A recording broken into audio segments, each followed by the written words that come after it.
What you're gonna see tons of cameras around you.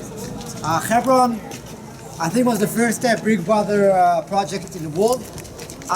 Everything is covered by cameras. But basically, where we are right now, I'm telling you right now why I stopped here. Just for a second to show you where the restricted area begins. So we saw Palestinians walking here.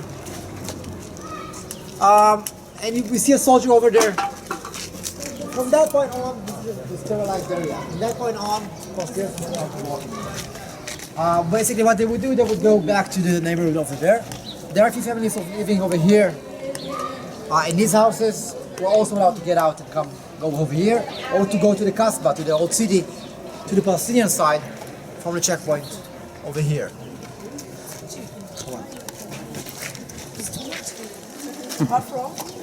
To this space. This used to be a military post over there. It used to be called 4-5. It's called 4-5 after the names of two entrances to the Kasbah, the old city. Okay, we have, if you see those arches over there, there used to be a few entrances to the Kasbah. And again, I want you to try to imagine things, okay, because it's going to be impossible to understand what it used to look like up until the second Palestinian uprising without using our imagination. Wherever we walk from now on, used to be the big market. I know what a market is like where you live, but in Palestinian society, the market is actually the most important part of the city.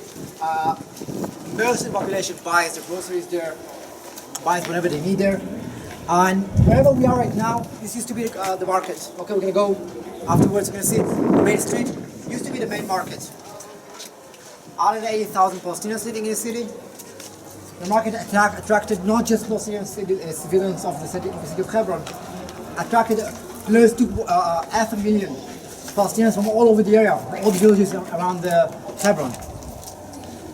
All of them depended on this market.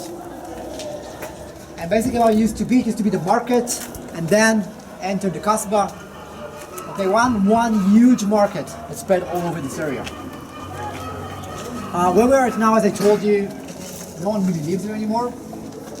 There's one family left here, living in that building. Okay, I think 2 floors up. The army calls the code name for the house over there is the house of the blind. There are 2 sisters living there with their son, with one of their sons. And I think the tragic part of that name is that she's not even blind, okay? She's deaf. And she lives here with her son. The reason she lives here is because her husband, during the second Palestinian uprising, left to H1, okay? And left her here to save the house. So she's here, saving the house for the family. You can also see a tragic story, something very terrible culture in the Palestinian society, but she's here, guarding the house. But I think the most important or interesting part of her existence here is her son. His name is Yusuf. He's less than 10 years old. 5, 6, 7, 8 years from now, he's gonna be 18. gonna find a job, okay, a decent job, go to university maybe. He's not gonna stay here. This is not the way to live. He would move also over there. I think what's interesting about this place and all the Palestinians who remain in this area is that over time, not now, 10 years from now, 20 years from now, most of them will not stay in this area.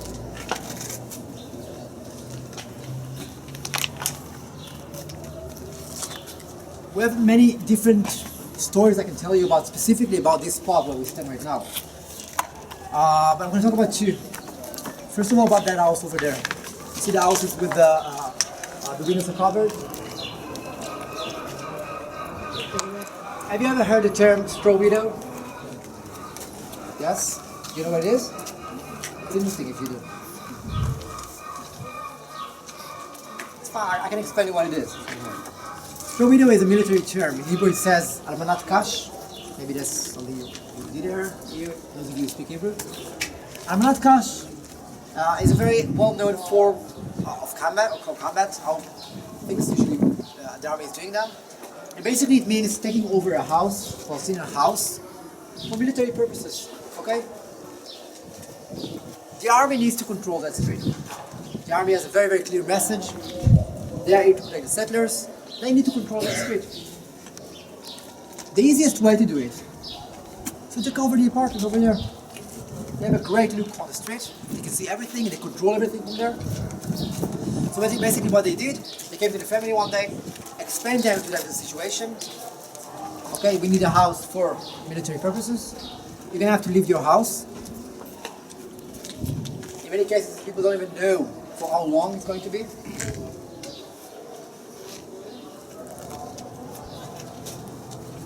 And this is the case where family had to leave their house without really knowing what's going to happen. As you can see, no one came back here. The house is sealed off right now.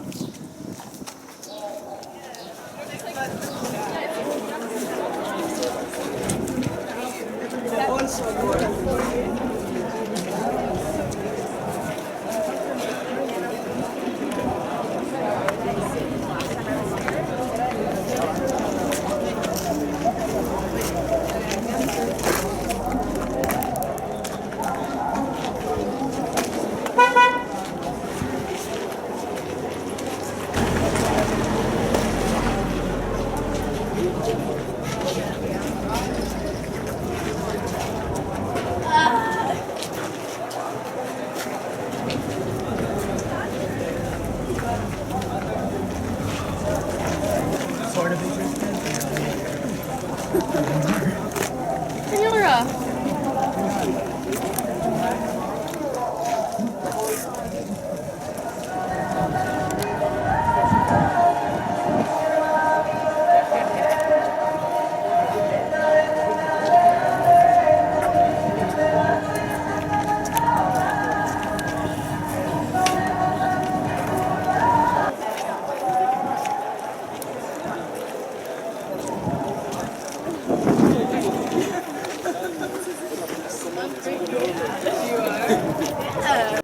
The girl giving the soldier food to eat.